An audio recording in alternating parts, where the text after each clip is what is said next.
What's up, guys? Josh Pate here, 24/7 Sports, along with Steve Wiltfong. It is the weekly Wiltfong Recruiting Whiparound, the Recruiting Never Sleeps edition. Merry early Christmas to all of you guys, but we've got a lot to talk about, Steve. And first and foremost, the obvious biggest fish on the board, Corey Foreman. Need to know what the latest here is. Yeah, the number one recruit in the 24/7 Sports Composite Player Rankings will announce his college decision on January 2nd, the All-America Bowl's Declaration Day. That will be broadcasted live nationally on NBC at 3 p.m. Eastern that day.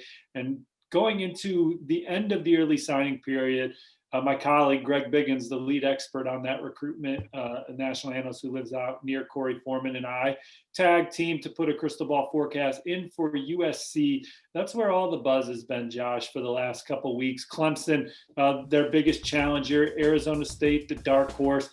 But we're riding with the Trojans going into Corey Foreman's announcement. Proximity to home, improvement on the field, relationships with the coaching staff, a new defensive coaching staff that didn't even have a spring ball, didn't have summer to meet with the players, and barely knew this football team going into the season just from lack of being around them because of the pandemic.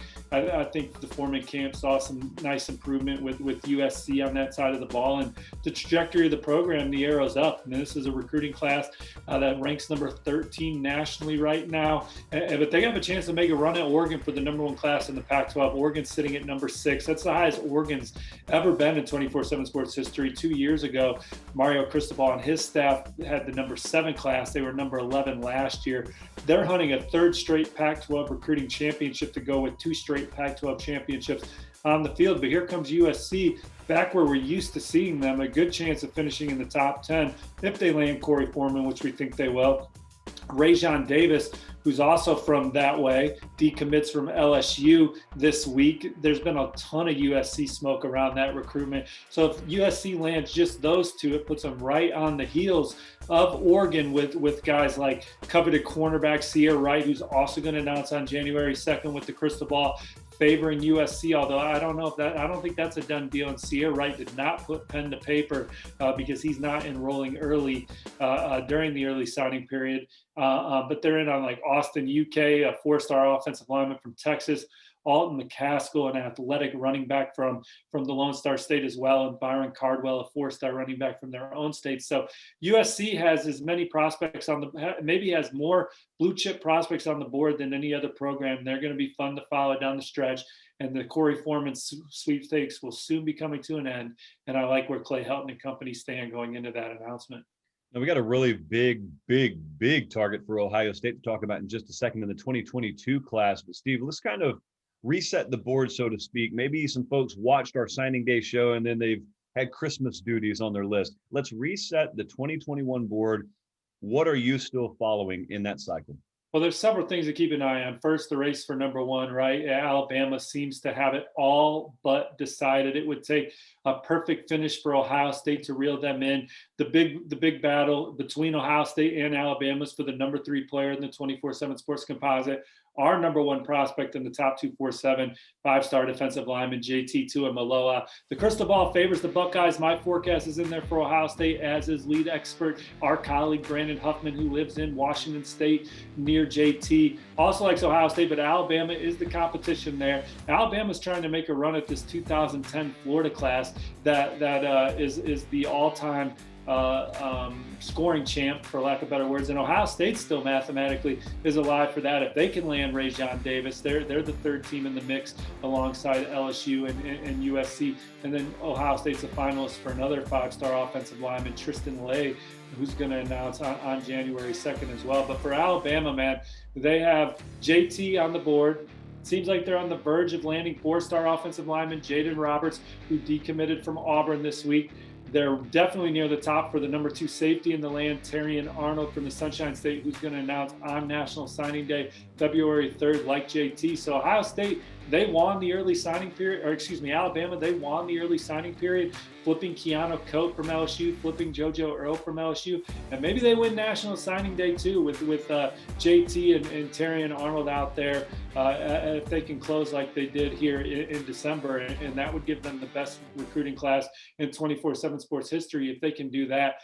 5-star running back Kamar Wheaton is announcing on December 23rd all Oklahoma is the buzz right now. Alabama's the other finalist, but there just hasn't been much chatter with the Crimson Tide there. Spots are tied out.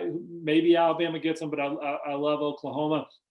January 2nd is going to be a fun day, Josh.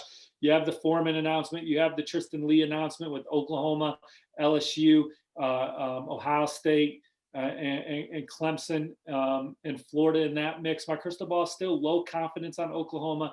Haven't heard anything to change that. LSU's in there and some others. Five-star linebacker Terence Lewis did not sign during the early signing period. He was down to Tennessee and Maryland. I still wouldn't be surprised if another school snuck in there. When he decommitted from Tennessee, he was all Auburn. So we'll see what happens with that Auburn coaching hire. But I think anything can happen with Terence Lewis, who did not sign during the early signing period, per Andrew Ivins, our colleague down there in the Sunshine State near Terrence. And it'd be interesting to see if another school tries to sneak in there. Sierra Wright, USC, Oregon, Michigan, Notre Dame in there. Wyndon Houli is a top 247 linebacker that looks destined to play for Scott Frost and the Huskers as they look for a fifth straight top 25 recruiting class. Elijah Judy is a top 247 defensive end. Texas A&M, they're going to be fun to follow too, Josh. They're in the top 10 for a third straight year. Can they get in the top 5 for a second time in 3 years? Elijah Judy, Jardin Gilbert, Taiwan Malone are some of their targets. I love them for Judy. Jardin Gilbert's announcing on January 2nd too. I loved A&M last week. LSU closing the gap there.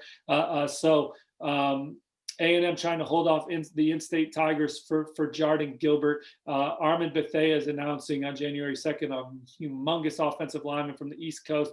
I think he's going to play his college football out west at Arizona State. A couple blue chip battles I want to run down real quick. LJ Johnson is a top 247 running back who I thought was a big Texas lead coming into the fall. He did not sign. A&M's in there for him. Again, trying to get in the top 5 recruiting class. LJ Johnson, who's a top 40 player, would be a big boost for that. Taiwan Malone is a defensive tackle I love for Ole Miss. Ole Miss is the number 18 class in the country right now. Particularly strong group on defense, but Taiwan Malone would be the jewel on that side of the ball if they can land the number 61 overall prospect from New Jersey. Texas A&M, who I thought was an early favorite, trying to swing that back their way. Those are my 2 favorite schools on that one. And Brian Thomas, more Texas A&M buzz, number 79 prospect nationally. Alabama's 4 receivers committed. I'm not sure there is a 5th one coming their way. So Alabama, LSU, A&M, the finalists for Brian Thomas. So unless something changes, starting to get an A&M vibe there for Brian Thomas. We'll see if LSU could rally there like they're trying to with Jardin Gilbert. And so that's what I got, man. There's a lot to follow. You're going to have to stay locked with 24/7 Sports because the 2021 cycle still got a lot of juice to it. So here's the thing about what just happened. What just happened is Steve listed more names than you and I and probably your entire family have friends combined. However, you may be fooled into thinking the guy's just focused on 2021. Not the case. 2022 is coming up as well. Ohio State's got a big target on the board. Steve Wiltfong, I'm going to sit here and listen to you. Take it away. Yeah, so Ohio State, they have the number 1 class in 2022. They have 9 commits already, led by a pair of 5-stars in the number 1 overall player, quarterback Quinn Ewers, and our top-ranked receiver, Caleb Burton, both from the state of Texas. And when you look at this, they have 5 guys already ranked in the top 100 in the fold. I think they're going to have 6 soon. 5-star cornerback Shaheen Singletary, the number 10 overall prospect in the 24/7 Sports Composite.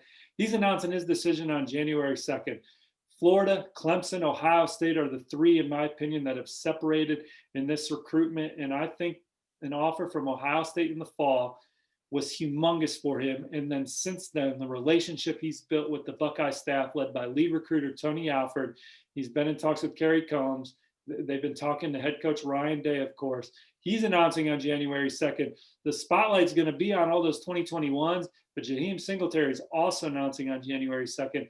My crystal ball is on the Buckeyes. I put it in for mid-level confidence last week. I'm high confident this week that Ohio State will beat the Gators and Clemson for Shaheen Singletary. They've recruited Jacksonville well. The way they've developed players in the big games they play in, and just the relationship with the staff and the genuine feel he gets from Ohio State, I think that's catapulted them ahead of Ohio State and Clemson going to his announcement on January 2nd. Recruiting never sleeps. Steve Wiltfong, 247sports.com. Keep it locked there for all the latest. Thank you, sir.